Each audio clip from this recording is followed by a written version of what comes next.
Baby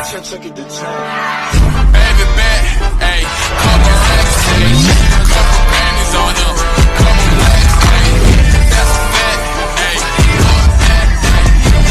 bad days, and it's running.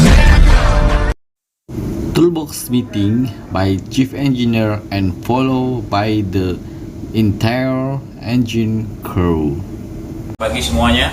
Pagi. Rencana kerja hari ini kita akan melakukan pemeriksaan connecting rod dan pengukuran transap deflection pada main engine dan auxiliary engine nomor 2. Pemeriksaan ini kita lakukan rutin setiap 3 bulan sekali. Adapun peralatan yang perlu kita siapkan sebelum melakukan pengukuran ini, yang pertama blower portable, yang kedua kita siapkan alat gas detektor, ini alatnya, yang kemudian dial gauge untuk AE, kemudian dial gauge untuk main engine, ini cermin teleskop, kemudian senter, dan alat tulis, dan form untuk mencatat hasil dial gauge tersebut. Kemudian kita siapkan penilaian resiko atau risk assessment Q9, dan kita siapkan pula checklist toolbox meeting Q27. Kemudian langkah yang perlu dilakukan sebelum melakukan pekerjaan tersebut, yang pertama kita buka Bexel crankcase silinder nomor 1 sampai 6, main engine dan auxiliary engine ya. Untuk yang kedua, pasang blower portable yang bertujuan untuk mendinginkan dan sekaligus untuk free gas crankcase, dan pastikan crankcase tersebut free gas sebelum kita melakukan pengukuran. Setelah itu matikan dan pasang lockout pada switch breaker LO pump, ME, LO crosset pump, ME, terus switch breaker pada AE, LO priming pump. Kemudian catat di dalam form lockout. Oke.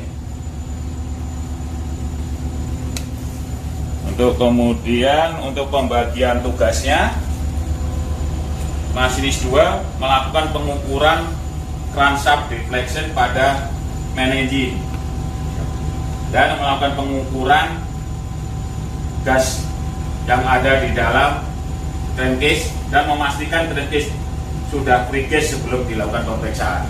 Oke? Untuk masinis 3 melakukan pengukuran transap deflection pada auxiliary engine nomor 2. Siap. Untuk masinis 4 membawa form dan alat tulis. Siap. Oke. Untuk electrician memasang lockout pada switch breaker dan tombol yang saya sebutkan tadi. Siap. Oke. Untuk mandor, oiler, kadet membuka deksel main engine dan AE nomor 2 dan pasang blower portable di crankcase serta membersihkan sisa LO crankcase, ME dan AE. Oke, untuk menghindari timbulnya kecelakaan kerja terutama saat kita melakukan pekerjaan tersebut, maka saya akan jelaskan mengenai penilaian risiko yang terjadi saat kita melakukan pekerjaan tersebut. Yang pertama, kita bisa terpeleset saat turun ke crankcase main engine disebabkan aksesnya licin. Kita bisa terjatuh. Untuk menghindari hal tersebut, maka crankcase main engine harus dibersihkan dan dilap kering supaya tidak licin. Yang kedua, kita akan lemas di dalam crankcase ME disebabkan masih ada gas beracun di dalam crankcase main engine tersebut. Untuk menghindari hal tersebut, maka crankcase harus kita gas terlebih dahulu dan pastikan sudah tidak ada gas beracun di dalamnya. Untuk yang ketiga, kita akan tersiram loop oil di dalam crankcase saat kita melakukan pemeriksaan, disebabkan ada yang menjalankan LO pump main engine saat melakukan pengukuran tersebut. Untuk menghindari hal tersebut, speed breaker LO pump ME dimatikan dan pasang lockout agar tidak ada yang menjalankan saat dilakukan pengukuran tersebut. Untuk yang keempat, begitu pula saat pengambilan deflection AE nomor 2, kita juga bisa tersiram LO disebabkan LO framing pump tiba-tiba ada yang menjalankan. Untuk menghindari hal tersebut, speed breaker LO framing pump AE nomor 2 kita matikan dan dipasang lockout agar tidak dijalankan saat melakukan pengukuran. Untuk yang kelima, kita bisa terluka atau jatuh dikarenakan saat memutar flywheel batang turning tidak terpasang sempurna sehingga terlepas mengakibatkan kita terjatuh. Untuk menghindari hal tersebut, pastikan saat memasang batang turning harus tepat posisinya. Sampai sini ada yang kurang jelas atau ada yang ditanyakan sebelum toolbox meeting ini kita tutup? Jadi saya mau bertanya nih, mengapa kita harus melakukan crankshaft deflection secara rutin, Jim? Mungkin Mas juga bisa menjelaskan? Ya, Jim. Pengukuran crankwave deflection bertujuan untuk mengukur kelurusan crankshaft mesin yang dapat digunakan sebagai dasar untuk melakukan identifikasi terhadap tingkat keausan dari main bearing. Di samping itu untuk menghindari risiko kerusakan terparah yaitu patahnya crankshaft. Gimana Mas Iqbal? Apa sudah paham? Saya sudah paham, Jim.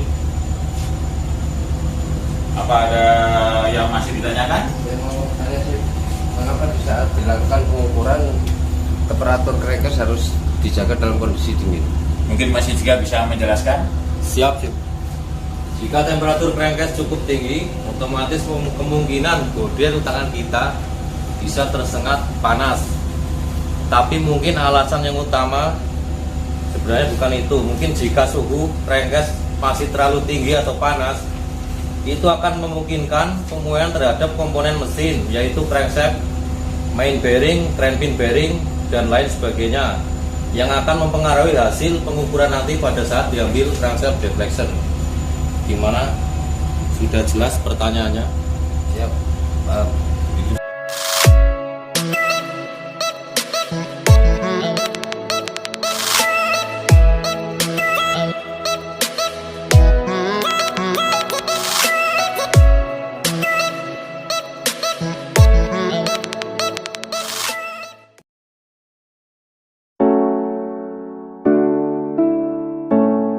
Apa sudah jelas semuanya? Apa masih ada yang ditanyakan?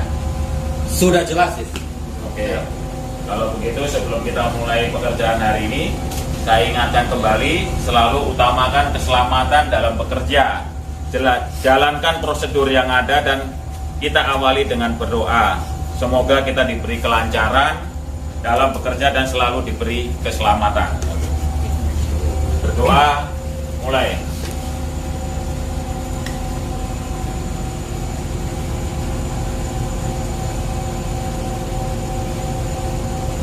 Berdoa selesai. Engine go!